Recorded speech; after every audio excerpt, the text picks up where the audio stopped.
17 octobre 2009. Un coin de la création. Mercredi dernier, nous nous sommes retrouvés sous la coupole. L'Académie des Beaux-Arts y installait M.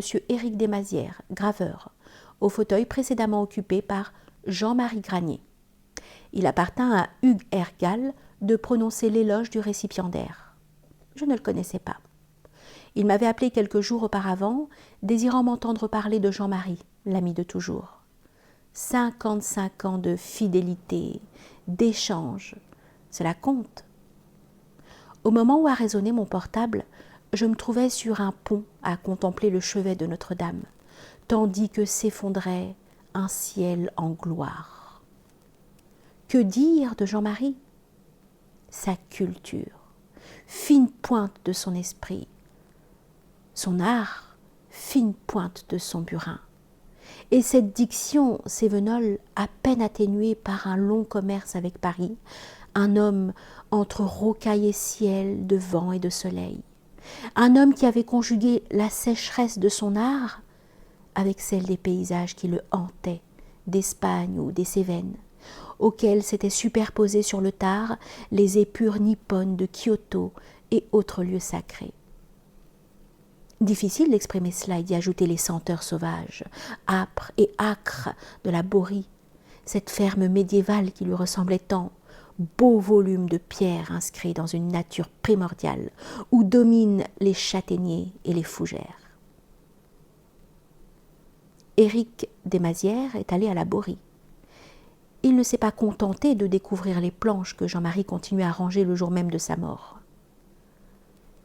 Il a mis ses pas dans ceux du défunt. Il a parcouru ces collines oubliées, ces combes sévères, en quête de la vérité d'un artiste. De ses pérégrinations, il a ramené plus qu'un éloge.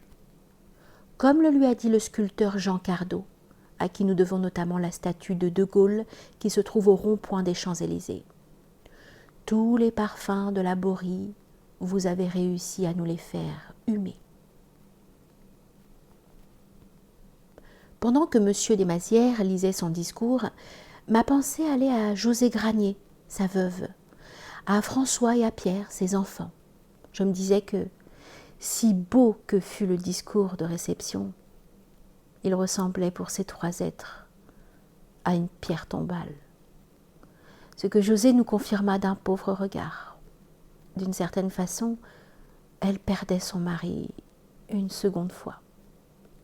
Il reste que Jean-Marie, tout autoritaire qu'il était en matière de gravure, je veux dire par là qu'avait seulement grâce à ses yeux une façon de graver proche de la sienne, aurait apprécié la manière de son successeur et, surtout, me semble-t-il, sa personne. Jean Cardot m'en avait averti. L'homme est grand, immense même, avec un visage d'enfant. Du reste, il a souvent fait allusion à ses parents, aujourd'hui décédés, et même à son grand-oncle, officier auprès du maréchal Lyautey, dont la lame de l'épée se retrouve désormais composée son épée d'académicien. À l'évidence, sa famille joue un grand rôle dans son univers et dans son imaginaire. J'apprécie cette académie. S'y côtoient, s'y rencontrent parfois des peintres, des architectes, des musiciens, des graveurs, des sculpteurs et de petits nouveaux comme des cinéastes ou des photographes.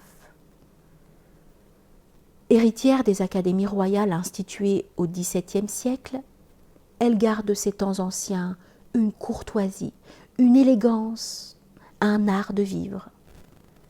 Mon regret, c'est que les médias ignorent avec superbe l'Institut de France en général et cette académie en particulier. Il en résulte un a priori fort dommageable. Le public se persuade que l'art n'y est que pompier, ce qui fut vrai en tournant du XIXe siècle et ne l'est plus aujourd'hui. D'une certaine façon, ces académies représentent de nos jours les derniers salons tels qu'on les pratiquait au XVIIIe siècle. Du moins, c'est l'idée que je m'en forme. C'est que les artistes ne se réunissent plus comme il arrivait au XIXe siècle. Chacun travaille dans son coin, sans se soucier de ses confrères ou de ses pairs. Vive donc ces académies où l'on a la chance de pouvoir converser avec d'autres artistes.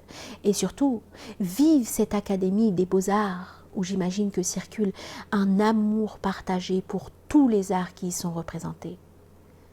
Les bonheurs que j'ai rencontrés en ma qualité d'écrivain, de romancier, à écrire sur Rembrandt, sur Hercule Segers, sur Jean Cardot, puis ici ou là sur d'autres artistes, je sais comment ils sont précieux, puisqu'ils nous font pénétrer au cœur même de la création.